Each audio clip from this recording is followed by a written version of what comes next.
Hello बच्चों, आज हम लोग करने वाले हैं IIT JEE क्वेश्चंस।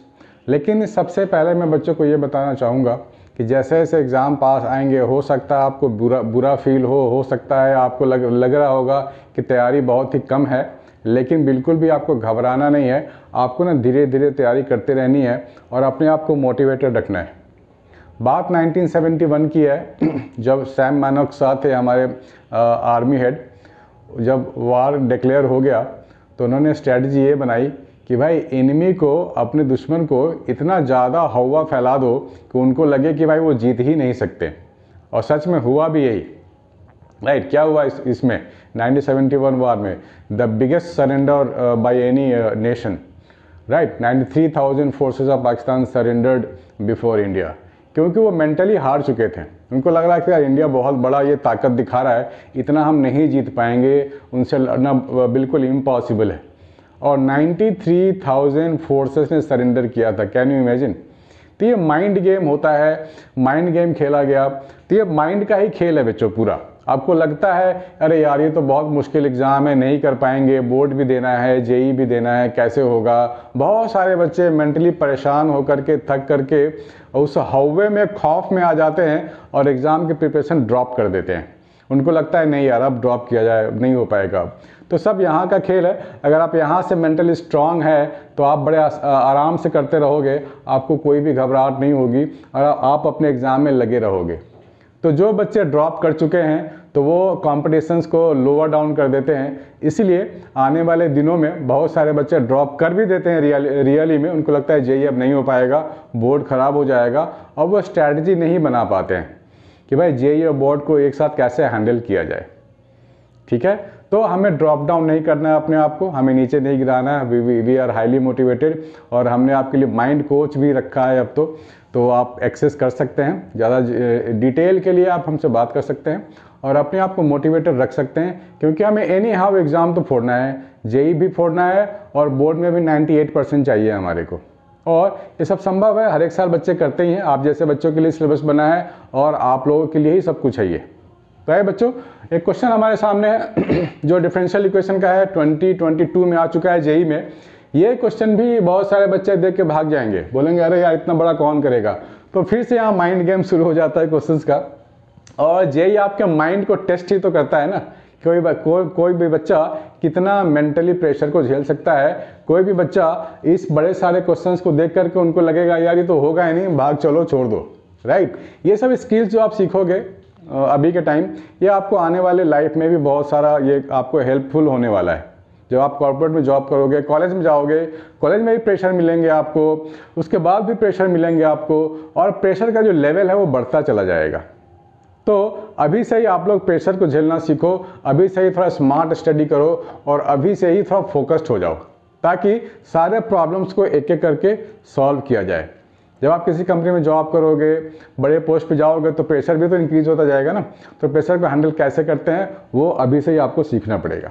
ठीक है बच्चे, चलिए स्टार्ट करते हैं। क्वेश्चन है y is equal to x with the solution of the differential equation dy by dx plus this thing, entire thing is equal to this with y pi by 2, bracket में pi by 2 is equal to pi square by 32 है, y pi by 3, pi square by 18 है, e to the power minus tan inverse alpha है, then the value of 3 alpha square is equal to क्या होगा, right. तो आपको question को देखते ही लग जाना चाहिए कि अरे यार ये तो वही है, लीनियर डिफरेंशियल इक्वेशन जो CBSE में पढ़ा है हमने, बिल्कुल वही है ये सिर्फ खौफ है, ये हवा है। इतने बड़ा चीज़ें जो दे दी गई है ना, इतनी बड़ी एक्सप्रेशंस, ये डराने के लिए है बच्चों आपको। ये रियलिटी में बड़ा ही छोटा है और बड़े आराम से आप कर सकते हो। Keep your head cool. तो हम लोग ने सीखा था कि लीनियर डिफरेंशियल इक्वेशन मतलब इंटीग्रेटिंग फैक्टर वाला जो क्वेश्चन था ना, बिल्कुल वही है ये। ठीक है, तो मैं इस क्वेश्चन को थोड़ा छोटा कर देता हूँ सो दैट मैं लिख पाऊँ आपके लिए। इसको मैंने छोटा कर दिया, ठीक है ना। इसको मैंने थोड़ा छोटा कर दिया है, इसको आप देख लो। तो अकॉर्डिंग टू दैट आप सबसे पहले इंटीग्रेटिंग फैक्टर का पहचान लो। आप सबसे पहले इंटीग्रेटिंग फैक्टर की बात करो।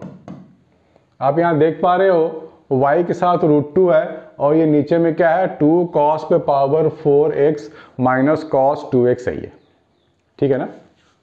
तो यहाँ पर मैं और क्या कर सकता हूँ आप ध्यान से देखो। इंटीग्रेटिंग फैक्टर क्या होता है? कोफिशिएंट ऑफ y, साथ में √2 भी है, ठीक है ना।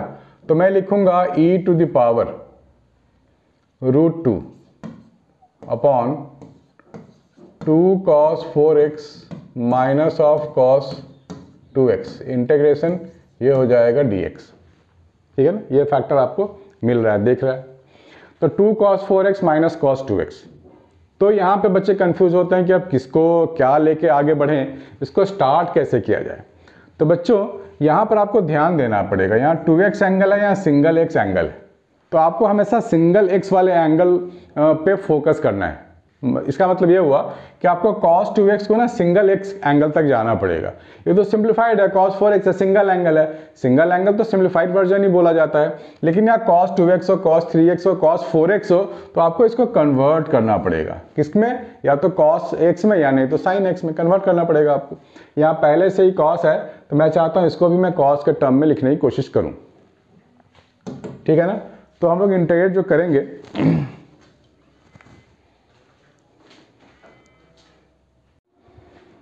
ठीक है बच्चों। तो आपको ना इस इंटीग्रेशन पे फोकस करना है कि इसमें करें क्या। बच्चे यहाँ कंफ्यूज होते हैं या कोई भी पर्सन इसको सॉल्व करेगा तो कंफ्यूज होगा कि किसको सिंप्लीफाई किया जाए, कहाँ से स्टार्ट लिया जाए। तो हमारे पास यहाँ पर देख पा रहे हो cos 4 पावर जो है वो 4 है और सिंगल एंगल x है। यहाँ पे क्या है? माइनस cos 2x है, ट्वाइस एंगल है, ये ट्वाइस एंगल है ना। तो आपको इस ट्वाइस एंगल को ना सिंगल एंगल कन्वर्ट करना पड़ेगा। देखो एंगल को ना जितना सिंप्लीफाइड वर्जन में ले जाओ उतना अच्छी बात है।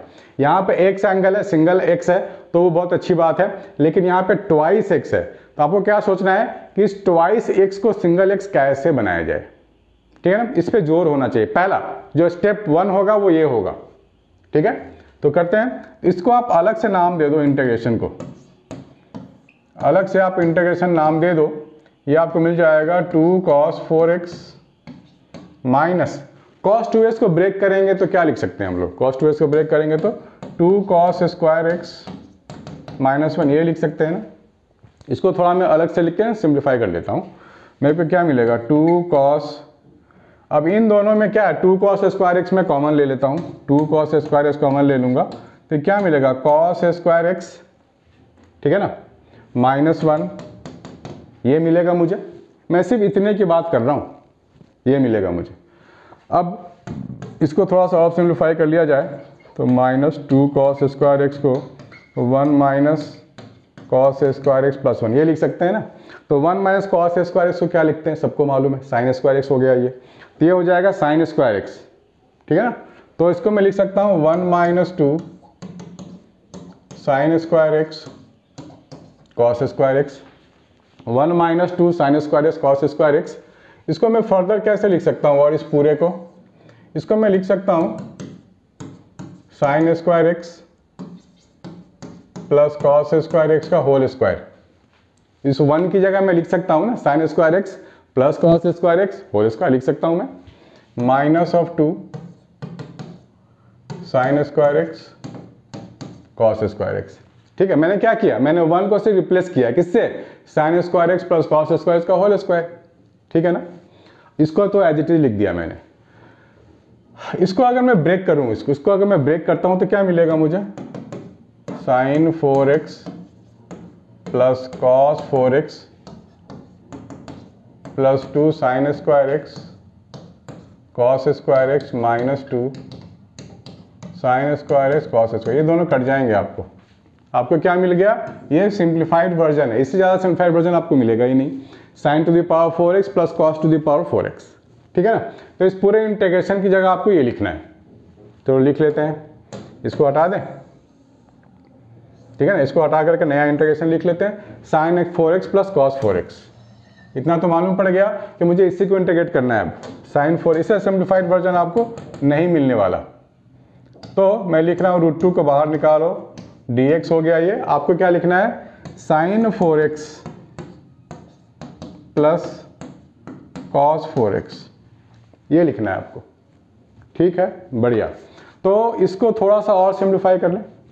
न्यूमरेटर और डिनोमिनेटर को आप sin 4x से डिवाइड कर दो, न्यूमरेटर और डिनोमिनेटर को sign to the power 4x से डिवाइड कर दो तो आपको क्या मिलेगा, ये मिल जाएगा cosec 4x dx 1 plus cot 4x।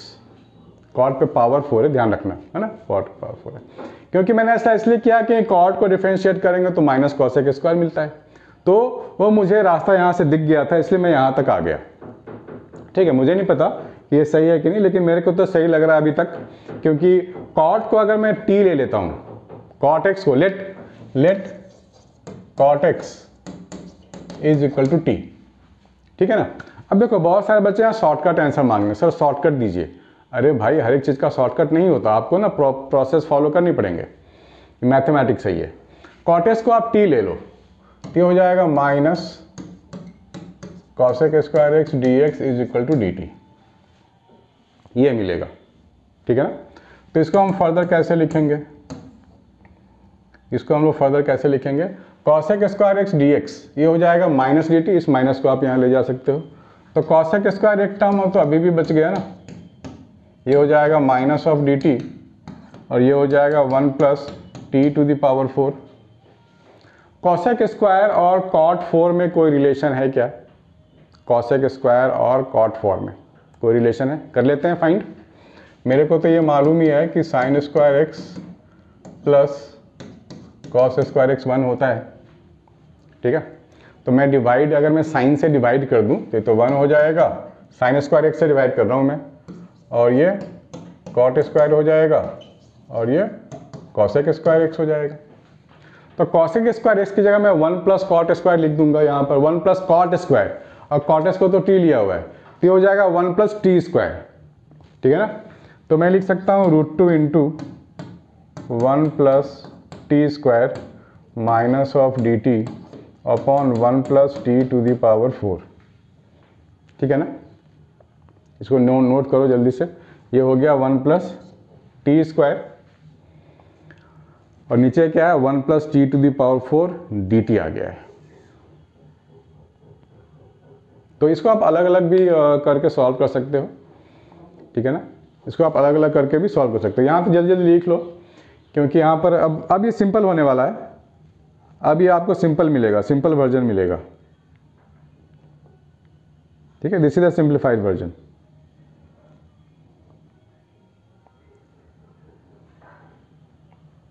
ठीक है, बच्चे लोग, हाँ बच्चे,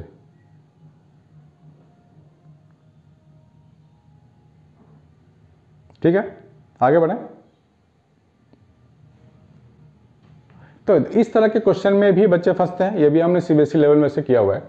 आप एक काम करो, यहाँ पर टी स्क्वायर से डिवाइड कर दो न्यूमरेटर को भी और डिनोमिनेटर को भी। किससे, टी स्क्वायर से। ठीक है, इसको हटा देता हूँ मैं, टी स्क्वायर से डिवाइडेड, तो √2 को तो बाई इसका कोई रोल है नहीं, 1 बाई टी स्क्वायर प्लस 1 और ये हो जाएगा 1 by T square plus T square. कुछ दिमाग में लग रहा है कि और कैसे किया जाए, माइनस भी है इधर और डी टी है इधर। ठीक है, अब नीचे वाले के बारे में थोड़ा सा आप सोचो। अगर मैं लिखता हूँ 1 by T minus of T का होल स्क्वायर, तो ये क्या मिलेगा मुझे, A square plus B square minus 2 मिलेगा ना, यही तो मिलेगा। तो 1 by T square plus T square को मैं क्या लिख सकता हूँ, 1 बाई टी माइनस टी का होल स्क्वायर प्लस 2, इतना तो लिख सकता हूँ ना। तो ये लिख लेते हैं माइनस ऑफ √2। ठीक है, ये सब हटाते जाओ, इसकी ज़रूरत नहीं है, ये सब आप हटाते जाओ। तो ये हो गया 1 प्लस 1 बाई टी स्क्वायर। ठीक है, और ये हो जाएगा 1 बाई टी माइनस टी का whole square plus 2 and this is d t, ये मिल गया। अब आप सोचो कि आप क्या कर सकते हैं, क्या अभी भी आपको लग रहा है कि नहीं कर पाओगे, मुझे लगता है कि आप कर पाओगे। ठीक है ना, टी माइनस 1 बाई टी लिखो या 1 बाई टी माइनस टी लिखो, फ़र्क नहीं पड़ता है इससे। ठीक है, टी माइनस 1 बाई टी भी तो लिख सकते हैं, एक ही बात है। तो इसको थोड़ा सा उलट फेर कर देते हैं, इसको उलट फेर कर देते हैं और यहाँ पे आप लिख सकते हो टी माइनस 1 बाई टी। अब आपको लग रहा होगा कि हाँ अब तो किया जा सकता है। अब आप t minus one by T को भी कुछ सब्सटीट्यूट कर लो, लिख लो, let t minus one by T is what, p मान लेते हैं। चलो इसको डिफरेंशिएट कर लेंगे तो हो जाएगा 1 plus one by T square D T, this is your D P. ठीक है, तो इस पूरे को आप डी पी ले लोगे तो minus of root two d p, और ये हो जाएगा पी स्क्वायर प्लस टू। ठीक है ना, पी स्क्वायर प्लस टू हो गया। तो अब ये टैन वाला फॉर्मूला ही तो लगना है ना, तो फॉर्मूला बेस्ड हो गया, बहुत ही सिंपल हो गया। आप लिखोगे यहाँ पर रूट टू का square, so one by A tan inverse X by A, ये लिखोगे। ठीक है, P क्या था हमारे पास, अब t minus one by T था, तो डाल देते हैं भाई। तो ये रूट टू कट हो जाएगा, यहाँ पर ये माइनस वन के साथ मिलेगा tan inverse P by root two. तो P क्या है, t minus one by t root two है। अब t क्या था, तो cot x था t, ठीक है ना, cot x था t क्या था, तो cot x, तो minus one tan inverse cot of x minus one by cot x whole divide by root two. ये आ गया हमारा इंटीग्रेशन। अब हमें क्या करना है, ये तो e के ऊपर आएगा ना, ये हो गया इंटीग्रेटिंग फैक्टर। पूरा इंटीग्रेशन करके e के ऊपर उसको फिट कर दो, इसको हमने e के ऊपर फिट कर दिया। ठीक है, अब आप वापस आ जाओ इस वाले एक्सप्रेशन में। यहाँ पे आप देखो x क्या है, x e tan inverse root two cot x। तो जो भी इंटीग्रेटिंग फैक्टर होता है उसे तो हम लोग मल्टीप्लाई करते हैं ना, y इंटू इंटीग्रेटिंग फैक्टर, यानी कि ये पूरा चीज इज इक्वल टू व्हाट, ये q इंटू इंटीग्रेटिंग फैक्टर। तो यहाँ पर x भी लगा हुआ है, x e tan inverse root two cot of 2x, multiply करेंगे क्या, e to the power this, ये तो माइनस में है ना, तो आप यहाँ माइनस में लिख सकते हो tan इनवर्स। ठीक है ना, ये क्या हो जाएगा, थोड़ा सा सिंप्लीफाई करके देख लेते हैं। ये हो जाएगा क्या, cot square x minus one upon root two cot x। ठीक है ना, ये माइनस में है, ई तो एक साथ ही लिख सकते हैं इसको थोड़ा सिंप्लीफाई किया जा सकता है। इसको tan inverse x minus tan inverse y का फॉर्मूला आपको याद है, तो आप यहाँ पे लगा लो। बड़ा तो होगा, ये बहुत बड़ा क्वेश्चन है वैसे, ह्यूज वन। ठीक है, तो tan inverse x minus tan inverse y का फॉर्मूला लगाओगे तो आपको ये टर्म जो है ना कटने वाला है, आपको ये कट सकता है ये टर्म। तो देख लेते हैं कैसे कटता है। cot square x minus one है ये, राइट, तो इसको थोड़ा सिंप्लीफाई कर लिया जाए क्या, cot स्क्वायर x को लिख सकते हैं cos square x upon sine square x, तो ये cos 2x बन जाएगा। और या फिर आप डायरेक्टली लगा लो tan inverse x minus tan inverse y का फॉर्मूला। ठीक है, वहाँ से भी हमें बहुत कुछ मिल जाएगा। चलो लगा लेते हैं, tan inverse x minus tan inverse y, तो tan इनवर्स पहले आएगा फिर x माइनस y आएगा, यानी कि root two cot of 2x minus cot square x minus one upon root two cot x।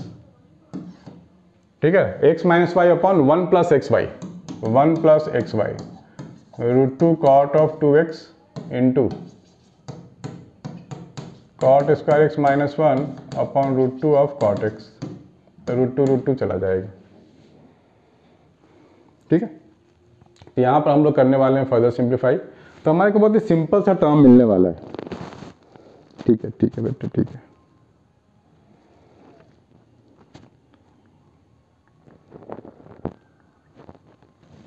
ठीक है, एक तरीका ये है कि आप इसको यहाँ पे और सिंपल बना सकते हो। इसको और सिंपल बनाने के लिए थोड़ा सा इस पे काम कर लेते हैं, तो हम लोग बड़े काम से बच जाएंगे ना, इसको बड़े काम से भी तो बचना है।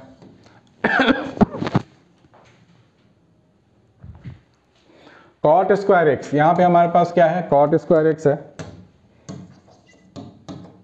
Minus one upon √2 cot x। ये थोड़ा सा सिंप्लीफाई करके देखेंगे तो हमारे को ये मिलने वाला है cos square x upon sine square x -1, ठीक है ना, और ये है √2 cot x, यानी कि cos x upon sine x, ठीक है। तो cos, इसका एलसीएम ले लो आप, तो ये मिल जाएगा cos 2x और एक साइन कट जाएगा ये, तो यहाँ पर आपको मिलेगा √2 sine x and cos x। तो आप क्या करोगे, 2 और 2 से मल्टीप्लाई कर दो, तो आपको क्या मिलेगा, 2 cos of 2x upon 2 sine x cos x, यानी कि साइन 2x। साइन 2x मिल गया आपको, यानी कि आपको मिल गया √2 ऑफ cot ऑफ 2x, ठीक है ना। ये हो गया साइन 2x, एक cos 2x, तो आपको मिल गया ये पूरा चीज आपको मिल गया √2 cot 2x। ये पूरा चीज आपको मिल गया √2 cot 2x, ठीक है। अब देखिए दोनों टर्म सेम है तो e⁻0 मिल जाएगा, ये पूरा कट जाएगा, और ये आपके पास dx है प्लस c है, ये हो चुका है, ठीक है ना, ये हो चुका है।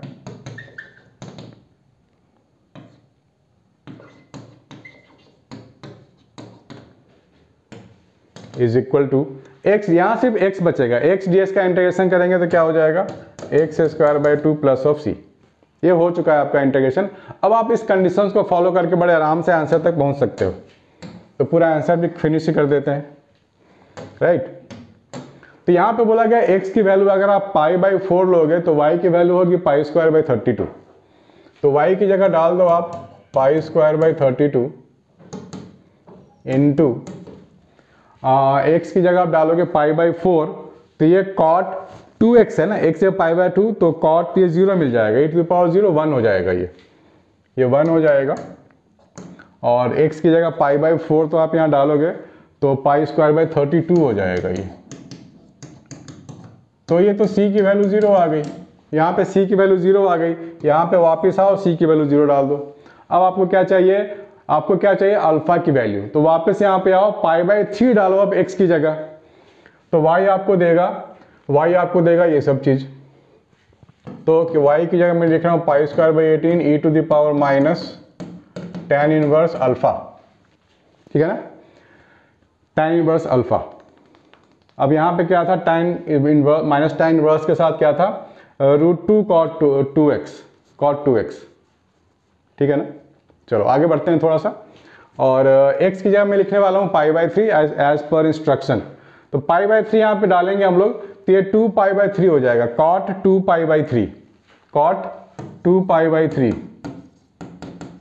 यानी कि tan 1/tan 2π/3, यानी कि tan 120, 1/tan 120। तो tan 120 की वैल्यू आप निकाल लोगे 180 minus of 60, so tan a minus of tan b upon 1 plus tan a tan b, यानी कि माइनस ऑफ √3 मिल रहा है आपको। क्या मिल गया, माइनस ऑफ √3, तो 1/-√3, ठीक है ना, 1/-√3 मिल रहा है आपको, 1/-√3। किसकी जगह लिखेंगे 1/-√3, यहाँ पर जो हम लोगों ने लिखा हुआ है ना, यहाँ पर ये हो जाएगा, ये हमने y की जगह डाला है, ये पूरा y की जगह ही हमने ये लिखा हुआ है, ये एज इट इज। x की जगह π/3 था, तो e⁻- tan इनवर्स √2/-√3, तो ये प्लस हो जाएगा ना, tan inverse √2/√3, that is equal to π/3। हम लोगों ने π/3 x की जगह लिखना है, भूलना नहीं है, तो ये हो जाएगा π² / 18, ये मिल रहा है आपको, ठीक है। तो π² / 18 तो गया भाई, सो e⁻- tan inverse √2/√3 minus tan inverse alpha is equal to 1। ये तभी पॉसिबल है जब ये पूरा 0 हो जाए, ये तभी पॉसिबल पूरा 0 हो जाए, that means tan inverse alpha is equal to what, tan inverse √2/3, ये पॉसिबल है। तो इसको जब आप कंपेयर करोगे तो ये अल्फा है, तो अल्फ़ा मुझे क्या मिलेगा, अल्फ़ा मुझे मिल जाएगा √2/3। इसको स्क्वायरिंग कर दो both the sides, so 3α² is equal to 2, 3α² is equal to 2। तो आप यहाँ आंसर में लिखोगे 2। ठीक है बच्चों, चलो इसको आप नोट करो, इसको आप नोट डाउन करो और आप आंसर तक पहुँच चुके हो। तो ऐसे ऐसे क्वेश्चन आपको और भी मिलेंगे बच्चों, आप मुझे शेयर कर सकते हो, आपको वीडियो सोल्यूशन मिलेगा, क्योंकि हम लोग JEE नीट तक रुकने वाले नहीं हैं। बाय बच्चों, टेक केयर।